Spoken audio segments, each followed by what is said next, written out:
Esta mañana leí un artículo en el periódico que me llamó mucho la atención. De hecho, me levanté y estaba orando, porque la verdad es que he estado bastante cansado. He traído un ritmo muy fuerte en Chihuahua, en Cuauhtémoc, en México, en Pachuca, en muchas diferentes cosas que estamos haciendo para la cuestión de la educación, y aquello crece y crece y crece, y las oportunidades y las responsabilidades son cada vez más, y es evidente la mano de Dios en lo que estamos haciendo. Pero la verdad es que amanecí cansado y estaba orando. Y el Señor, le pregunté: Señor, ¿qué quieres que le comparta a tu iglesia el día de hoy? Y así clarito, y algo que no me sale tan fácil, ¿sí? Y porque ¿cuántos de ustedes han detectado que Dios raras veces le dice a uno lo que a uno le viene natural? ¿Sí? ¿Verdad que sí? Sí, es como Jonás. Dios le dijo: vete para allá, y Jonás se fue para acá. Sí, y así es la raza humana. Y el Señor me dijo: dile a mi gente que los amo. Ay, le dije: Señor, tú sabes que yo no soy así todo melindroso, eso a mí no me sale tan fácil. Y total, ya como hacemos los seres humanos cuando Dios nos habla, pues tratamos de distraernos a otro tema para pensar en lo que nosotros queremos pensar, porque así somos la gente. Y leí un artículo tratando precisamente de pensar en otra cosa.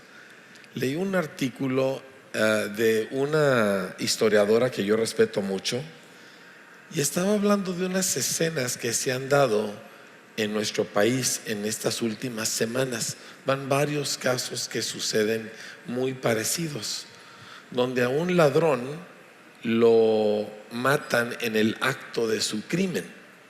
¿Sí? En un caso era uno que estaba robando a unos que estaban en un puesto de tacos, y cuando trató de huir, un policía le tiró un balazo, y no satisfechos con eso, ¿verdad? La gente furiosa fue y le empezó a dar de puntapiés. Y otro caso de uno que tratando de robar, quedó colgado del pie de un cable y la gente agarró palos. Y otro caso, bueno, hubo varios casos así, pero la escena que me llama la atención en todos fue la reacción de sus padres.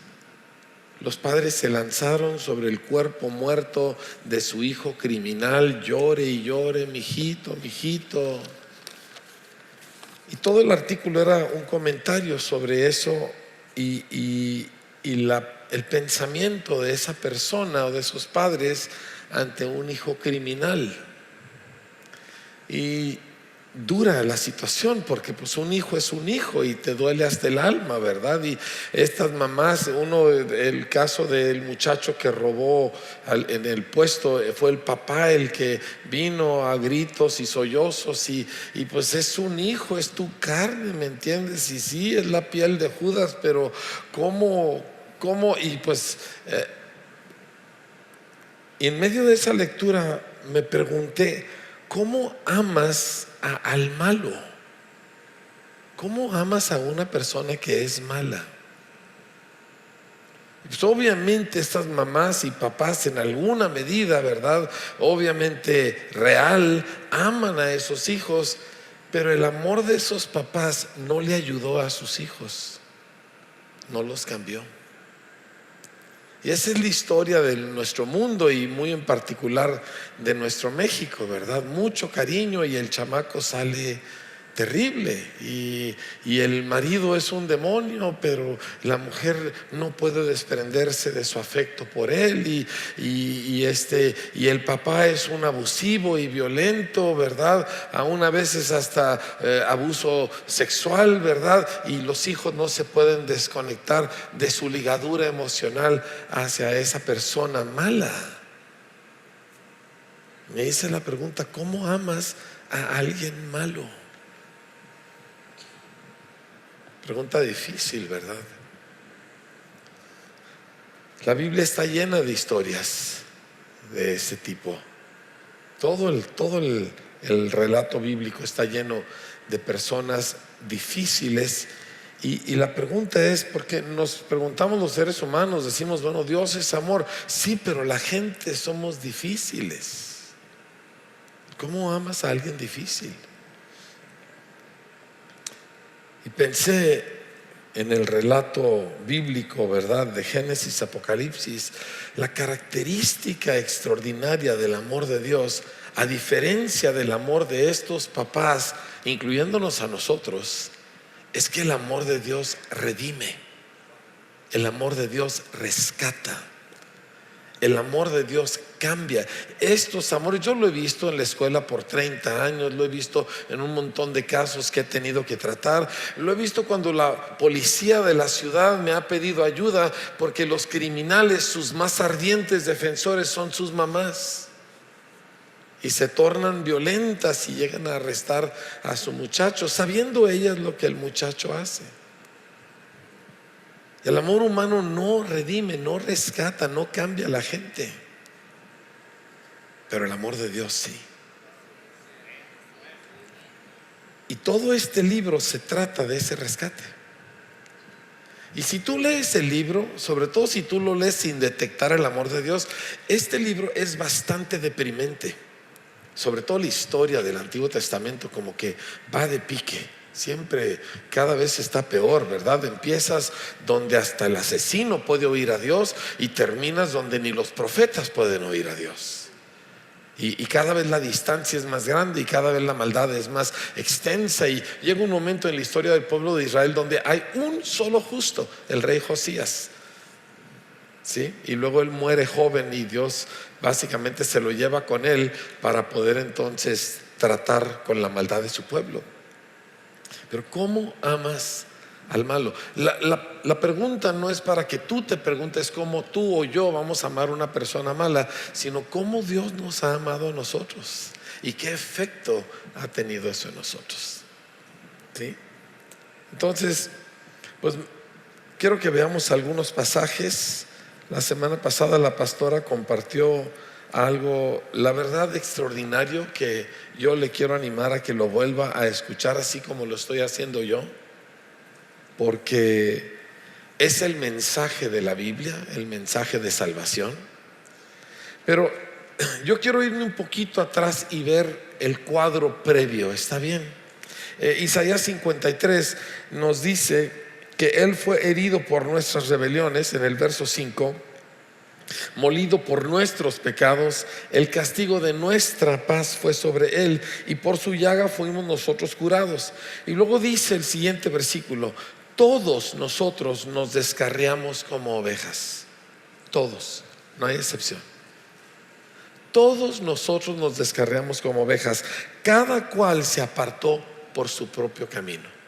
Cada quien escogió su propio camino. Y en esto precisamente reside la maldad humana. ¿Sí? En esto reside esta persona, que cómo lo amas, porque cada quien escoge su propio camino y cada quien escoge al que a él o a ella le parece bien. ¿Sí? Como les dije, este libro, cuando lo empiezas a leer, la verdad es un poquito deprimente, pero detrás de toda esta depresión, de toda esta terrible y oscura historia humana, nosotros empezamos a vislumbrar cómo Dios desde un principio se mete y cómo interviene y cómo va armando Él su plan para redimirnos a nosotros de nosotros mismos. ¿Sí? Porque el problema no es que estamos solo en las fauces del diablo, ¿verdad? Que sí, el diablo es un enemigo, pero el problema es que Dios nos tiene que rescatar de nosotros mismos. ¿Sí? Fíjense lo que dice el profeta Jeremías en el capítulo 13. Usted recordará que desde el principio, ¿verdad? Adán, Eva se atacan el uno al otro, ¿verdad? Fue culpa de ella, fue culpa de él, mal matrimonio, mala familia, el hijo mayor asesina al hijo menor, ¿verdad? Es una cosa tremenda. Los descendientes de los primeros seres humanos, guerras, violencias, amenazas. En el caso del primero que tuvo dos esposas, ¿verdad? Que él, precisamente refiriéndose a las palabras con las que Dios protege al primer criminal, que fue Caín, porque Dios dijo acerca de Caín que nadie podría tocarlo a pesar de que él estaba bajo un castigo, ¿verdad? Dice: cualquiera que matare a Caín 7 veces será castigado. Y Dios pone una señal sobre Caín para que no lo matara cualquiera que lo hallara. Pero un poco más adelante, ¿verdad? Algunas generaciones más adelante, un hombre, Lamec, se casa con 2 mujeres. Es el primer polígamo de la Biblia, ¿verdad? Y le dice Lamec a sus mujeres: Ada y Sila, oigan mi voz. Mujeres de Lamec, escuchen mi dicho, que un varón mataré por mi herida y un joven por mi golpe. Y si 7 veces será vengado Caín, Lamec en verdad 70 veces 7 lo será. Ese era el ambiente de la humanidad, ¿sí? Así funcionamos los seres humanos, porque todos descendemos de un mismo padre. Jeremías le escribe a los judíos que ya en el tiempo de Jeremías era un tiempo muy malo. De hecho, Jeremías fue profeta en el tiempo de este rey Josías, y Josías se convirtió, pero el pueblo no. Como líder fue un hombre inigualado en su celo por Dios, en su conversión dramática a Dios, pero el pueblo no. Y Jeremías profetizó durante este tiempo. Y en Jeremías 13, versículo 23 dice: mudará el etíope su piel. Recuerda que el etíope es oscuro. Dice: y el leopardo sus manchas. Así también podrán ustedes hacer bien estando habituados a hacer mal. Preguntas complicadas para los que estamos oyendo, ¿verdad? Porque son preguntas que nos ofenden, y sin embargo son preguntas que vienen de parte del Señor. Y nos damos cuenta que somos, pues, por un lado, el resultado de nuestra genética. ¿Se ha visto usted que niños duermen igualito a sus papás, aunque su papá no les enseñó cómo acostarse? Y el papá se acuesta chueco y el niño también se acuesta chueco. ¿Cuántos han visto eso? ¿Sí? O niños que, por ejemplo, mi hijo Marcos Andrés, el huevo estrellado se lo come igualito que yo, lo parte en triángulos igualito que yo, siempre un poco de blanco con un poco de yema, ¿verdad? Siempre igualito que yo. Yo no le enseñé eso. Son cosas que se heredan, pero aparte uno es el producto de su entorno, y aparte el producto de sus decisiones. Y entre tu genética y tu entorno y tus propias malas decisiones, ya no puedes hacer otra cosa. ¿Y cómo le ayudas a esa persona? Ahorita mismo yo estoy involucrado en ayudarle a un joven que se metió en las drogas. O sea, creció con mucho amor y se metió en las drogas, y ha echado a perder toda su vida, toda su carrera, todo su trabajo ya lo perdió, como quien dice, todo. Y yo estoy involucrado en ayudarle, y no se deja ayudar. Y ayer pensamos que ya lo habíamos logrado y ¡fum!, nos sacó por una tangente y no se deja ayudar el muchacho. ¿Cómo amas a alguien malo? Dice, pues no es malo. Yo leí ahora que la drogadicción es un asunto de salud, no de comportamiento. Discúlpeme, la drogadicción no es un asunto de salud. La drogadicción es un asunto de malas decisiones. El adicto no es enfermo, el adicto es culpable de su condición, porque él se metió, no lo obligaron. Pero ¿cómo le ayudas? Cuando no se quiere dejar ayudar, cuando no quiere la ayuda. Esa es la condición de la raza humana. El apóstol Pablo lo escribió de otra manera, y él dijo simplemente: yo, aunque quiera hacer el bien, porque se me enseñó moralmente, dice, encuentro este problema, que el mal está en mí, lo traigo metido adentro.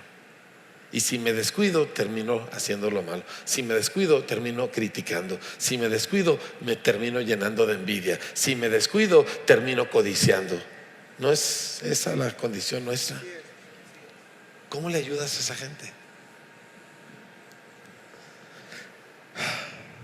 Les quiero leer algo para terminar la parte deprimente e irnos a la parte buena, porque hay una parte buena en esta historia.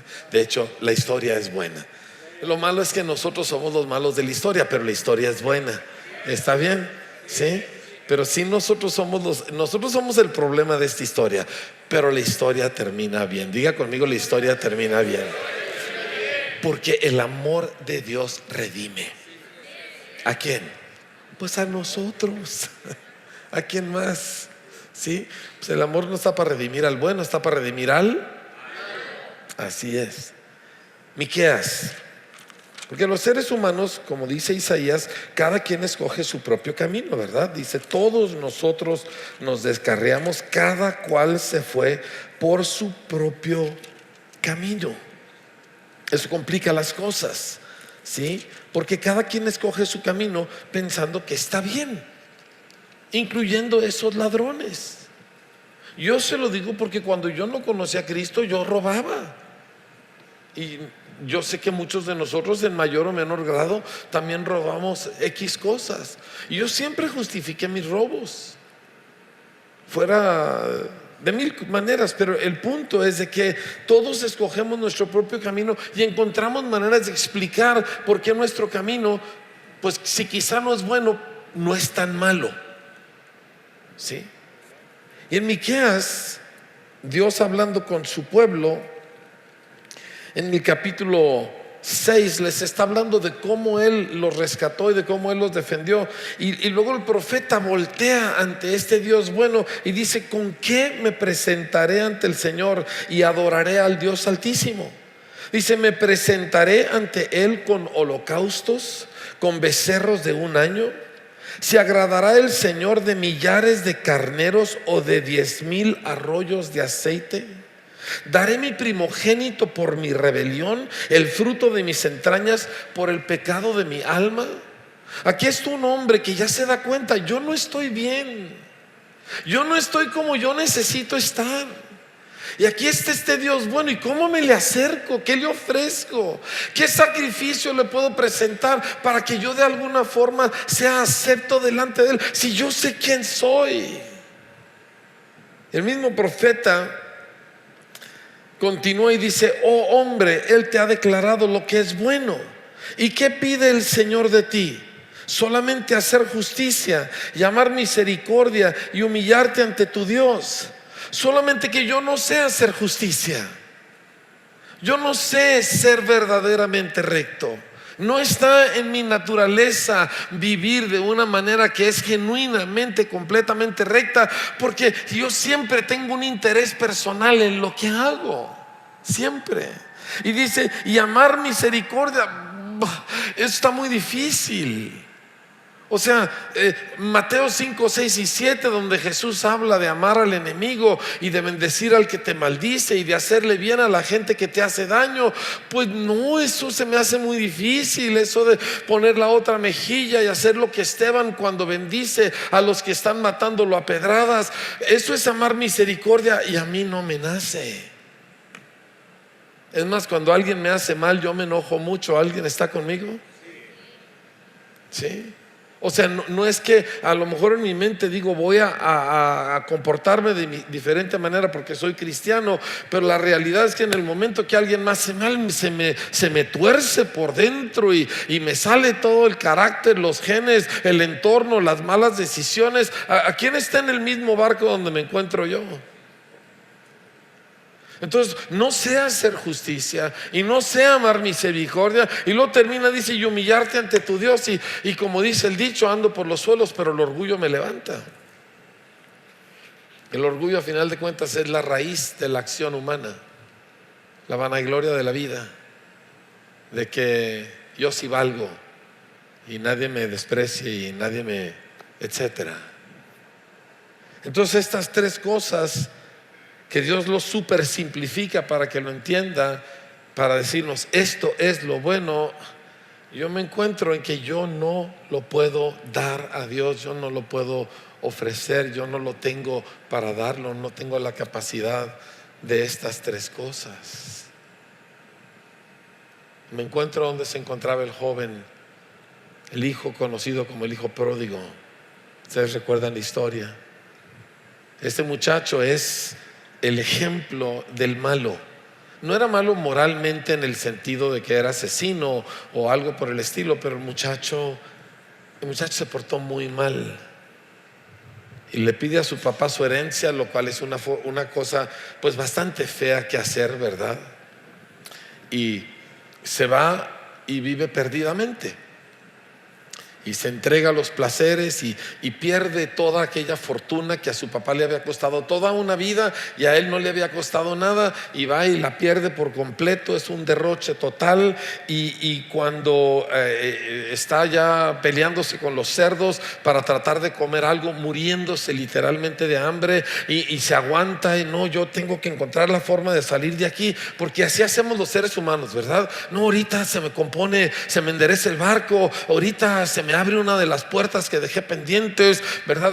Yo tenía una inversioncita aquí con fulanito y verás que el día de mañana, como quiera que sea, ya me funciona, y una tras otra se le caen, y el muchacho está sumido en la miseria, viviendo con los cerdos, peleándose con ellos por la comida. Dice que deseaba llenar su vientre de las algarrobas, que yo ni sé exactamente qué son, que comían los cerdos.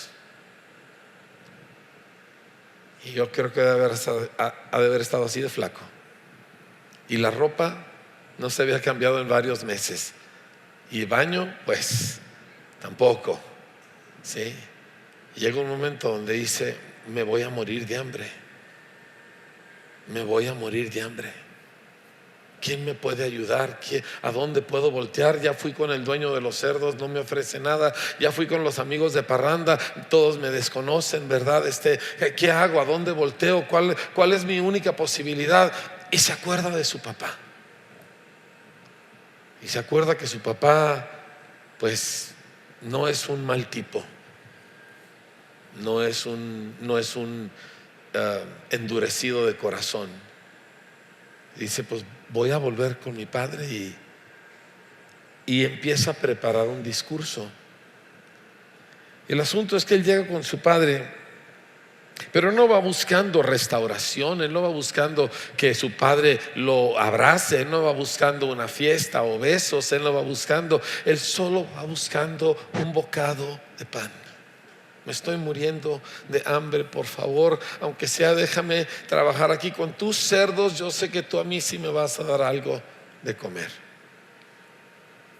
Me pregunto cuántos de nosotros nos encontramos así cuando se trata del Señor, de que nosotros venimos pidiendo tan poquito. A nosotros se nos hace mucho, pero solo porque estamos en malas condiciones, pero básicamente venimos pidiendo algo pequeño, precisamente porque nos sentimos como este joven que dijo: yo no soy digno. Yo me imagino que él durante estos meses de lucha decía: ¿con qué cara vuelvo a mi casa? ¿Con qué cara voy con mi padre? O sea, básicamente yo lo sepulté cuando le pedí mi herencia. ¿Con qué cara regreso? Y cuando regresa, ¿verdad?, este joven, sus palabras claves: no soy digno. Es muy difícil llegar a este punto. La raza humana batallamos para eso.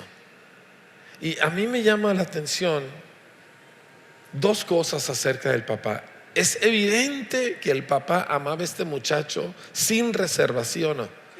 O sea, no le importó lo que apestaba, no le importó que había tirado toda la fortuna, no le importó la ofensa tan terrible personal que había sido lo que este muchacho había hecho para con él. No le importó nada, él amaba al muchacho. Sin embargo, no fue tras él cuando el muchacho se fue de casa.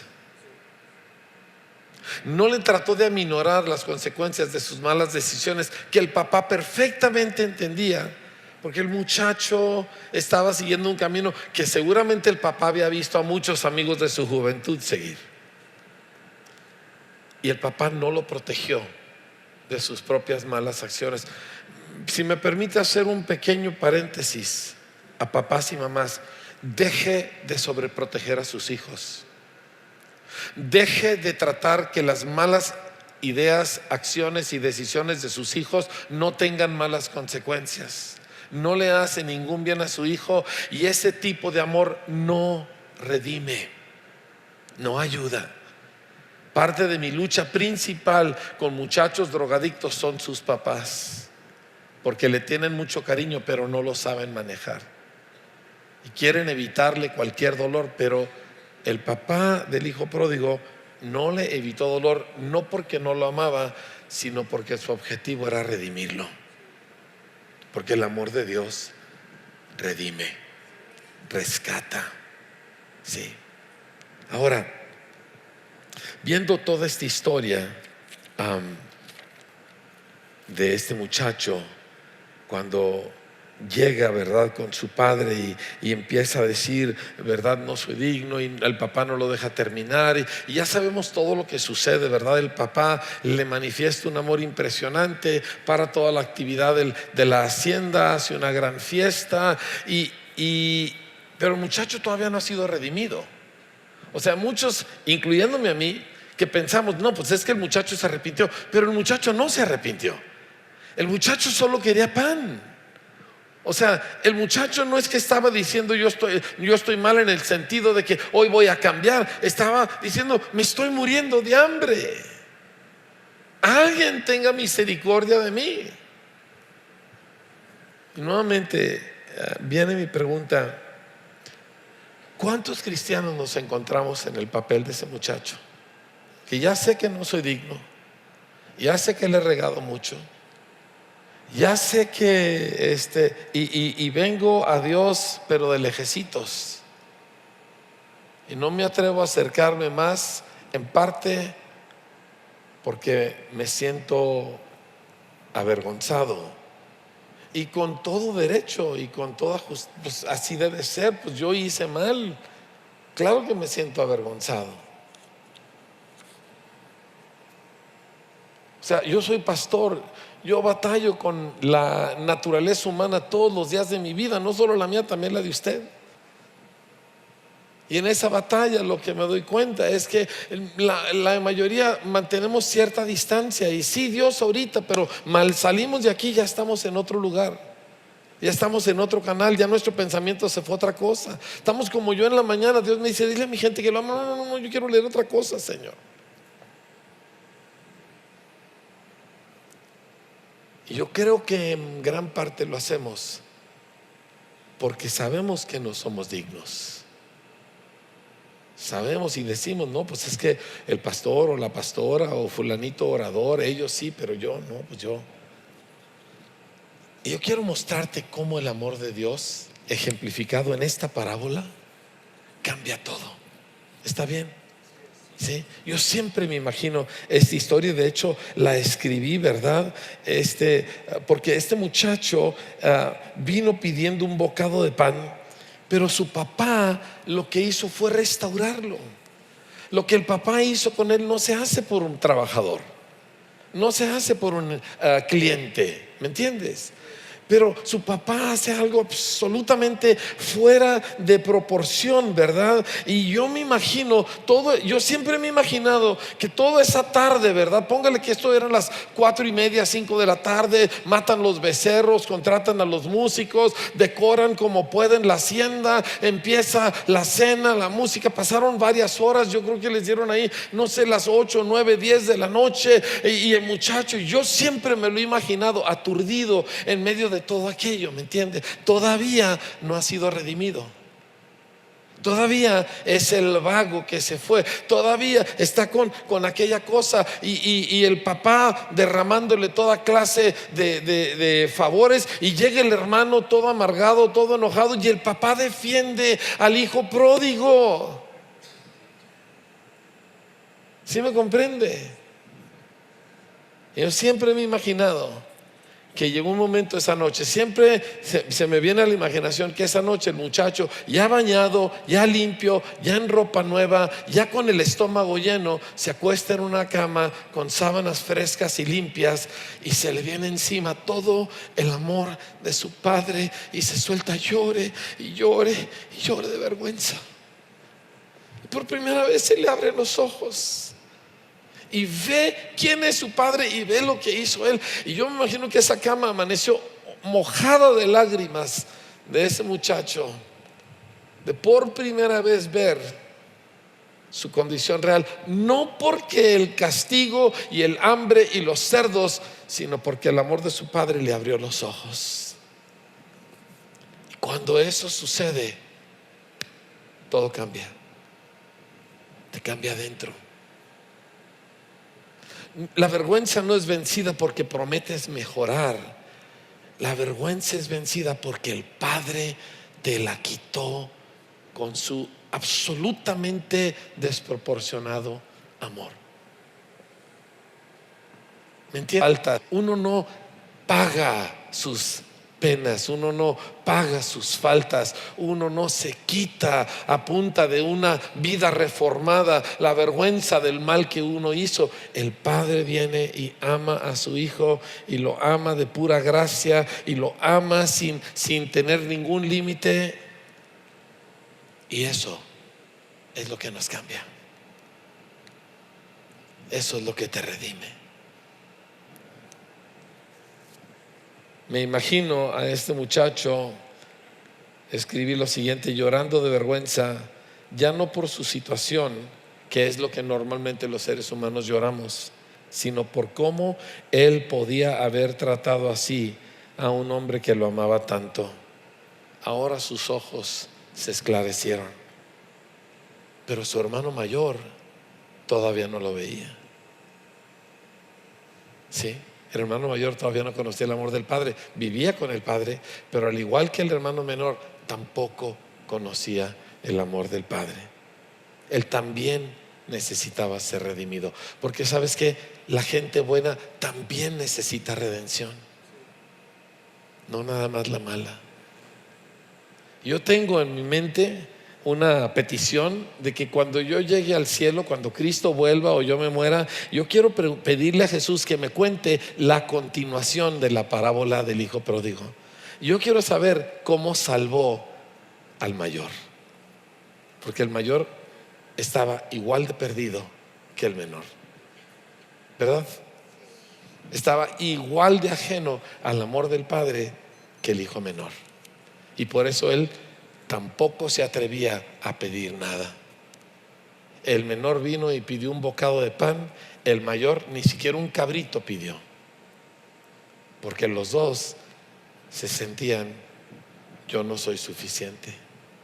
Y familia, la historia de la Biblia, la maravilla del Evangelio es que efectivamente tú y yo nunca hemos sido suficientes, nunca hemos hecho la cosa bien, y sin embargo el amor de Dios viene y nos cambia. Y de repente empieza a salir lo bueno de nosotros, no porque me lo propuse, sino porque el amor de Dios redime. Nosotros no estamos aquí para aprender cómo portarnos, o para decir tienes que hacer esto o tienes que hacer lo otro. Nosotros estamos aquí, es más, todo el tienes que hacer esto y tienes que hacer lo otro tiene como objetivo llevarte al lugar donde dices no soy digno. Y ahí es donde puede uno recibir el amor de Dios, y ahí es donde la vida cambia. Ahí es donde adentro uno es cambiado. Oseas lo dijo de la siguiente manera. El profeta Oseas, la historia de él es una historia muy difícil. Oseas, profeta de Dios, Dios le ordena que se case con una prostituta. Y no era prostituta por circunstancias, era prostituta por gusto, con todas las implicaciones feas que eso tiene. ¿Sí me explico? Y no solamente él la compra y se casa con ella, ella le sigue siendo infiel a él, y Dios le dice quédate con ella y ámala y ámala y ámala hasta que redime a la prostituta, la vence. Y obviamente cuando tú lees Oseas te das cuenta que la prostituta representa al pueblo de Israel, y Dios mismo lo dice, dice ustedes son esta mujer, dice, y yo soy el marido que las ama, pero la vence, ¿me entiendes? Y la cambia. Porque el amor humano pues te ama porque no puede no hacerlo, te ama porque pues eres su hijo, ¿verdad? ¿Y qué vas a hacer? Te ama aunque le duele mucho amarte porque eres un canijo, pero pues ¿qué voy a hacer? ¿Verdad? Es mi hijo. Pero el amor de Cristo viene y ama a ese tipo y lo cambia. Y ese tipo soy yo, ese tipo eres tú. Y si tú dices yo no soy así, entonces eres el hermano mayor, que básicamente es lo mismo, nada más que disfrazado de otra manera. ¿Sí me entiende? Y la pregunta para nosotros no es ¿cuándo voy a cambiar? La pregunta para nosotros no es ¿qué tengo que hacer para que Dios me bendiga? La pregunta para nosotros es ¿en qué momento voy a darme cuenta que yo no puedo cambiar todo esto y me voy a abocar a esta misericordia gratuitamente dada que redime a la gente? Esa es nuestra gran pregunta. Oseas escribe lo siguiente, último capítulo de Oseas, 13 capítulos de tormento, ¿verdad? Porque Oseas vivió una vida muy complicada con este matrimonio que tuvo. Digo, todos los matrimonios son complicados, pero este estaba de perlas, ¿me entiende? ¿Verdad que todos los matrimonios son complicados? Por lo menos las señoras díganme que así es. Pero este estaba canijo. Dice lo siguiente: vuelve, oh Israel, palabras de Dios a su pueblo. Vuelve, oh Israel, a Jehová tu Dios, porque por tu pecado has caído. Lleven con ustedes palabras de súplica y vuelvan al Señor y díganle ¿qué? Léanlo conmigo, estoy en Oseas 14 versículo 2. Lleven con ustedes palabras de súplica y vuelvan a Jehová y díganle: quita toda iniquidad. Es que nadie puede quitar la iniquidad más que el amor de Dios. De tal manera amó Dios al mundo, de tal manera amó Dios a la gente que le era contraria, que ha dado a su único hijo, para que todo aquel que en él cree no se pierda, mas tenga vida eterna. Quita, he aquí el Cordero de Dios que quita voluntariamente, pero que el Cordero de Dios inocente, sin mancha, ofrecido voluntariamente, pero que quita la maldad que traemos metida en nuestra alma. Y esta es la oración de Oseas: quita el mal, quita la iniquidad, quita todo esto que nosotros traemos adentro. Versículo 3 dice: no nos librará el asirio, no montaremos en caballos, ni nunca más diremos a la obra de nuestras manos dioses nuestros. O sea, lo que yo pueda hacer, sea moral, sea esfuerzo, sea trabajo, sea religión, sea inteligencia, no me puede librar. Dice: porque en ti el huérfano alcanzará misericordia. Y Dios contesta y dice: yo sanaré su rebelión. Antes de leer el resto del versículo, yo necesito esto, tú necesitas esto, pero nadie lo puede recibir quien no dice: es que yo soy el problema, Señor. No es mi matrimonio, no es mi situación económica, no es mi pasado. Yo soy el problema, yo soy el rebelde, yo soy el que insiste a hacerlo como yo digo y como yo quiero. Dice: yo sanaré, dice, su rebelión y los amaré de pura gracia. Te parafraseo la última frase: porque ya no estoy enojado con ellos. Semana pasada la pastora les leyó Isaías 54. Dice: he jurado, dice, como fue en los días de Noé, que así como nunca volveré a inundar la tierra, dice, nunca más me voy a enojar contra ti. Y esa parte nos es difícil. Es que conversión no sucede cuando tú dices: ahora sí voy a cambiar. Eso no es una conversión. De hecho, eso es una frustración que nadie logra, nadie la logra. Conversión sucede cuando finalmente, por un acto de gracia, el Señor te abre los ojos y ves el amor de Cristo. Le pasó al ladrón en la cruz, ¿se acuerdan? Y pidió salvación. Le pasó a los salmistas. Tú puedes leer en varios de los salmos donde voltean y dicen: sálvame, Señor, sálvame. Ellos no están diciendo rescátame de una situación, sálvame a mí. Esta es la oración que rescata al pecador. No es cuando decido venir a la iglesia, no es cuando decido tomar el curso, no es cuando digo yo debería de acercarme más a Dios. No, es cuando el hombre o mujer en la condición que se encuentre, sea el hijo pródigo, sea el hermano mayor, voltea y le dice: sálvame de lo que yo soy. Y en ese momento el amor de Cristo entra y rescata. Dice: los salvaré de pura gracia. Dígalo conmigo: de pura gracia. Pero esta gracia cambia a la gente. Miren, hay gente que habla, hoy en día está muy de moda hablar de gracia. Y no, es que hay gracia y hay gracia. Y eso significa que Dios no se molesta si tú haces esto mal y esto. Y es cierto, Dios ha vencido el pecado y ha castigado todo pecado en Cristo. Tus pecados futuros ya están castigados, ya están cubiertos. Entonces la idea de que Diosito se va a enojar realmente está equivocada. Y la idea de que hay gracia sobre un pecado que acabas de cometer o el que vas a cometer hoy en la tarde y decir hay gracia sobre ese pecado, también es cierto. Lo que es falso es pensar que esa gracia no tiene ningún efecto más que solapar. Eso es lo que hacían esas mamás en las calles de México llorando a sus hijos. Mijito, mijito. Todo ese amor encubrió, trató de dorar la píldora, decir mi hijo no es del todo malo, ¿verdad? En el fondo sí es bueno. Y ese amor no cambia. Pero la gracia, cuando es recibida, te cambia por completo. Te cambia por dentro. Si no ha efectuado un cambio, todavía no es gracia. Todavía no ha llegado. Todavía no has conocido el amor de Dios, porque el amor de Dios no te deja igual.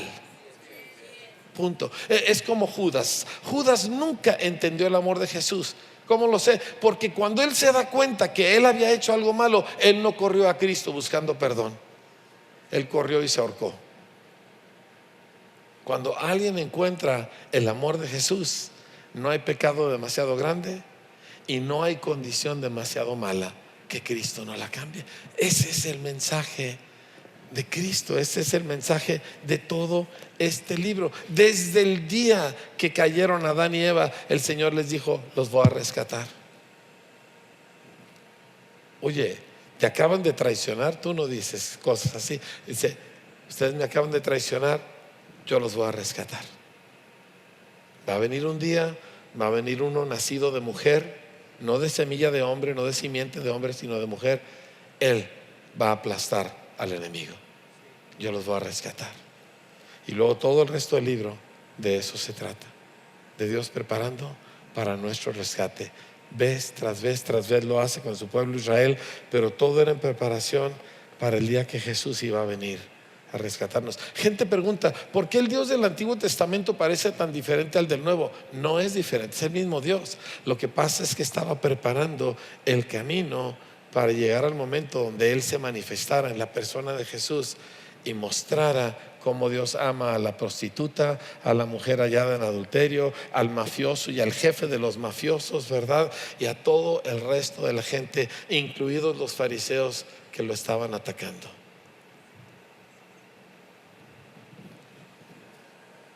Entonces, ¿dónde quedamos nosotros? Déjeme le leo una última frase y con eso termino. Está en el libro de los Hechos,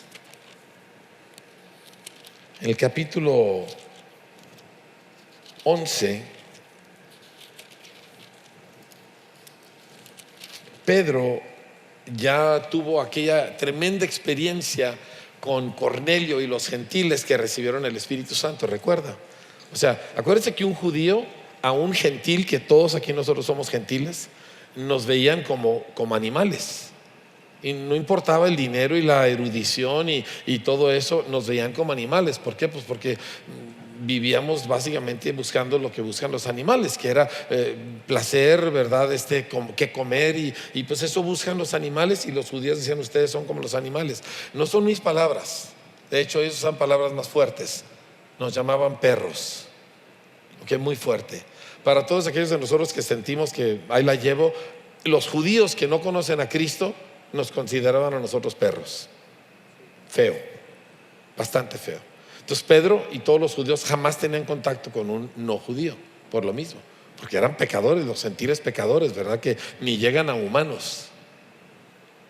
Y Dios le da a Pedro una visión en la cual básicamente le dice: tú vas a ir a predicarle, y resulta que es que le iba a predicar a unos gentiles, y entre en la casa de estos gentiles. Todo esto a causa de la visión. Sin la visión Pedro jamás hubiera entrado, y él les está predicando y cae sobre ellos el Espíritu Santo. Empiezan a profetizar y a hablar en lenguas, y es una cosa tremenda. Y Pedro, ¿verdad? Que pues era un hombre espiritual, dice: obviamente Dios les ha concedido su Espíritu, nosotros no podemos cerrarles el camino a la salvación, y los bautizan ahí mismo, ¿verdad? Y los gentiles entran en el reino de Dios. Pues poco después los hermanos judíos, pero ya convertidos a Cristo, pero judíos de todos modos, le reclaman a Pedro y le dicen: ¿por qué te estás juntando? Hemos recibido reportes de que te juntaste con gentiles.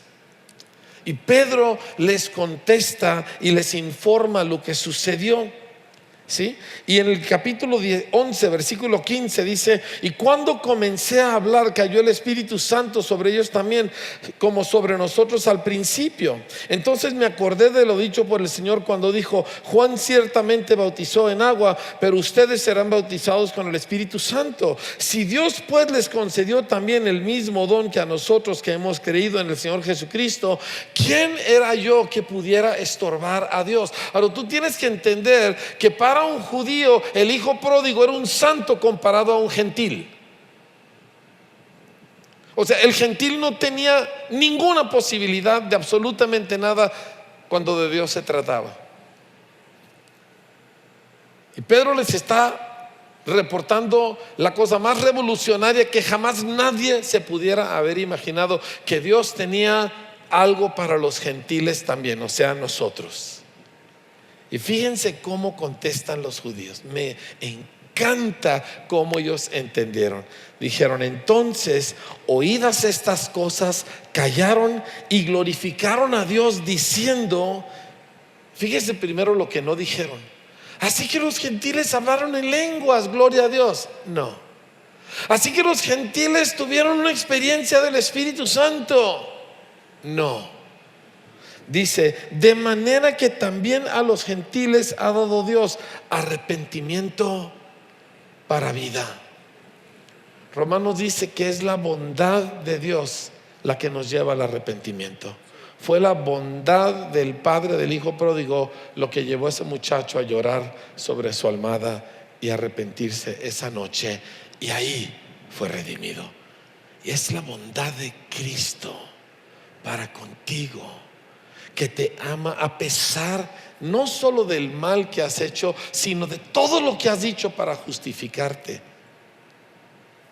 Y cuando tú captas esa bondad, tu corazón va a renacer, tu corazón va a ser otro, y todo lo que antes era importante deja de ser importante, y todo lo que antes te atraía deja de atraerte, y todo lo que antes argumentabas ya ni te acuerdas de ello.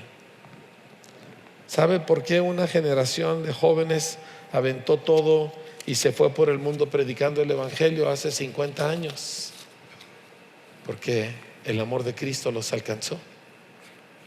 A unos drogados, a otros más muertos que vivos, y los alcanzó el amor de Cristo. No eran gente buena, y los alcanzó el amor de Cristo. Y una vez que los alcanzó, todo cambió. Yo quiero que el amor de Cristo nos alcance a nosotros, porque también la gente buena necesita redención, y también la gente buena necesita ser amada incondicionalmente, porque tampoco la gente buena se puede ganar el favor de Dios con sus buenas acciones.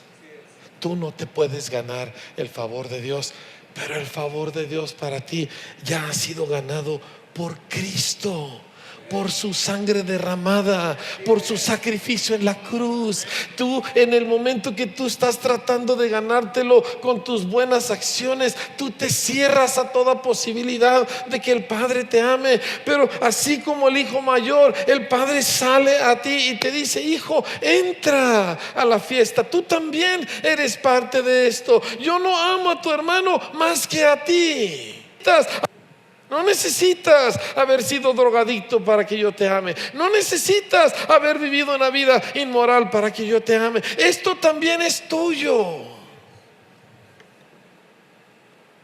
Eso es lo que el Señor te está diciendo este día, que te ama más allá de lo que tu mente decente te permite imaginar.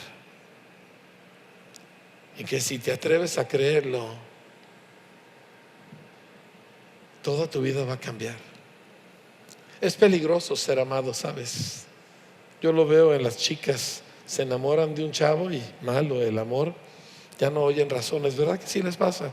Algunas aquí les pasó, te enamoraste y ya no oíste consejos. Tu madre te dijo: ese hombre no es bueno, hijo. Esa chica no es buena, hijo, ¿verdad? Y no hubo poder humano. Bueno, cuando el amor de Dios te toca, pierdes toda la razón. Pierdes toda la razón. No porque te vuelves loco, pero todo cambia. Eso le pasó a su pastora hace 40 y tantos años. Chica decente. Ella sí era gente decente. Ella nomás fumó marihuana una vez. Yo 5 veces al día por varios años, ¿me entiende? Pero el amor de Dios la alcanzó y perdió la razón. Y el amor de Dios del Señor me alcanzó a mí y también perdí la razón.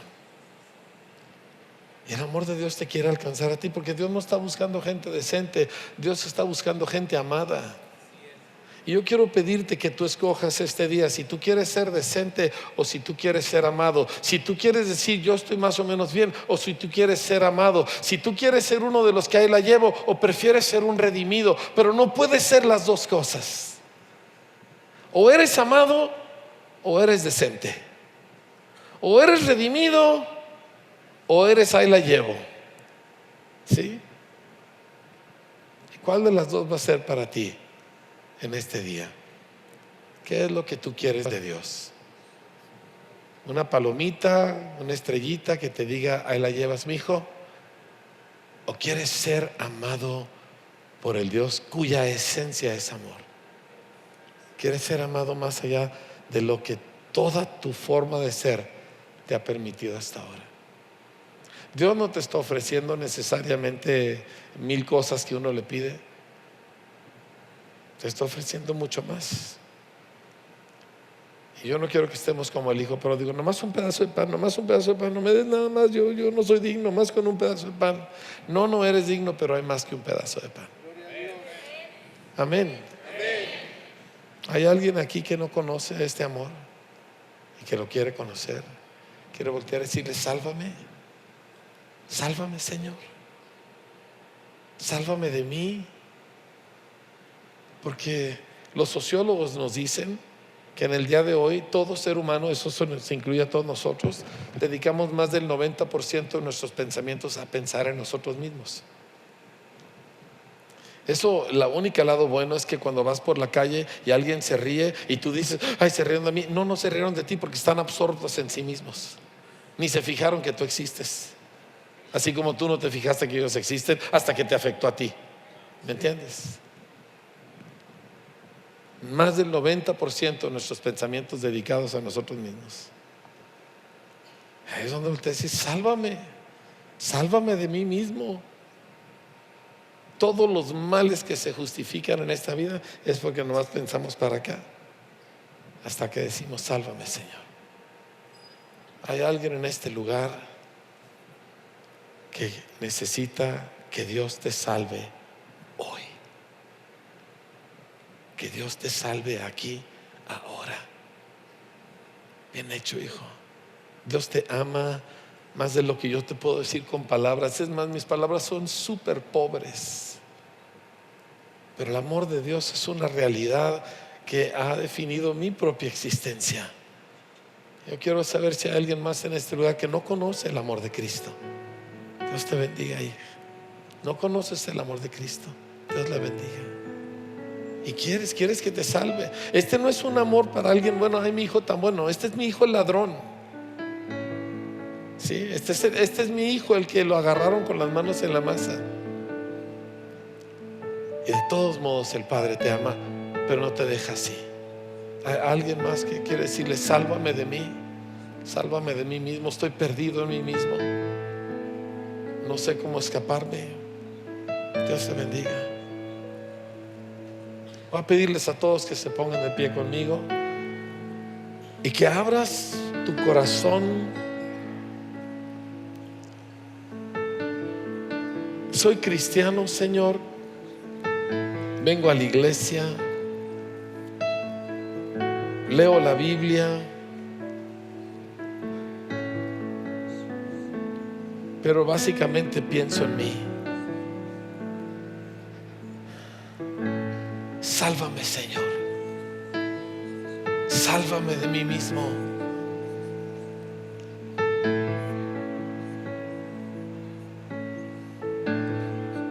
Señor, tú dijiste que nos amarías de pura gracia, y esa es la que yo necesito, porque yo no tengo nada que ofrecerte a cambio, Señor.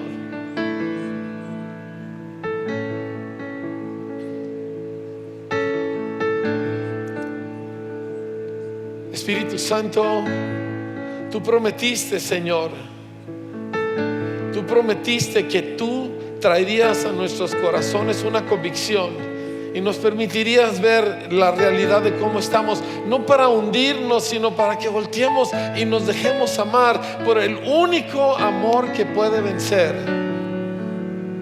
todo lo que nosotros somos.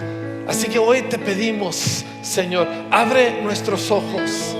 Padre, tú eres bueno, tu misericordia, Señor, es interminable. Señor, todo tu bien, Señor, está, Padre, a favor nuestro. Tú enviaste a tu Hijo para salvarnos. Señor, te pedimos hoy que abras nuestros ojos y abras nuestros corazones, como lo hiciste con el Hijo pródigo, Señor, como lo hiciste con el ladrón en la cruz, como lo hiciste con una María Magdalena, Señor, como lo hiciste con un Nicodemo, Señor, y que hoy nuestros ojos sean abiertos y el amor de Cristo invada nuestros corazones.